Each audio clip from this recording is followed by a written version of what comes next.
ผนกสกัดกั้นและต้านอัคคีภัยป้องกันความสงบแขวงบ่อแก้วร่วมกับบริษัทจิ้งเซินหยางพาราจำกัดผู้เดียวบริษัทพัฒนาพลังงานชีวศาสตร์ดีหังบ่อแก้วจำกัดได้ลงเผยแพร่โฆษณาผลหายภัยอันตรายของยาเสพติดเนื่องในโอกาสวันสากลต้านยาเสพติดครบรอบ39 ปี26 มิถุนายน 1987 หา26 มิถุนายน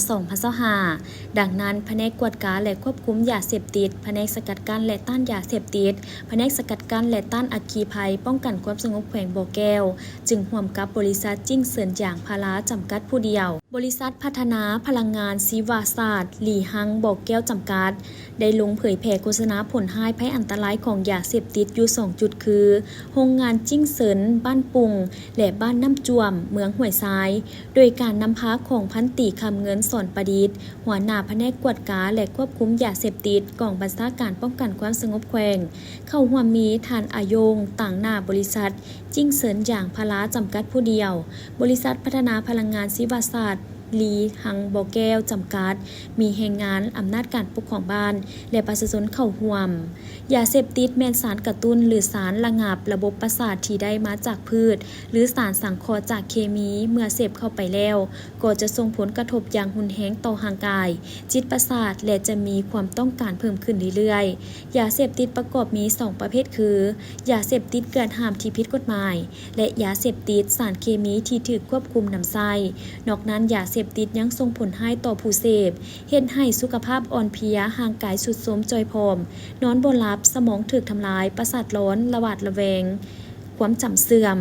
กลายเป็นคนบ้าเสียจิตให้แห้งไปกว่านั้นอาจจะเฮ็ดให้ตนเองและคนอ้อมข้างเสียชีวิตได้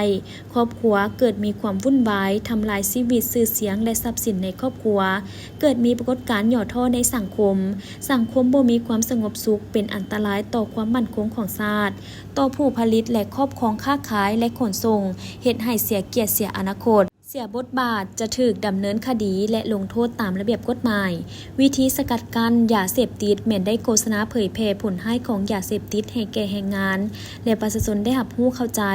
ศึกษาอบรมผู้เสพผู้ขายห้ามบ่อนุญาตให้ปลูกผลิตปรุงแต่งซื้อขายครอบครองขนส่งยาเสพติดการมีส่วนร่วมของครอบครัวเซนให้ความอบอุ่นแก่สมาชิกในครอบครัวศึกษาอบรมแนะนำและให้คำปรึกษาหาหรือซึ่งกันและกันสังคมต้องมีส่วนร่วมโฆษณาเผยแพร่ผลให้ของยาเสพติดสร้างกิจกรรมต่างๆเพื่อส่งเสริมให้ห่างไกลจากยาเสพติดมีการพัวพันร่วมมือกับภาคพื้นและสากล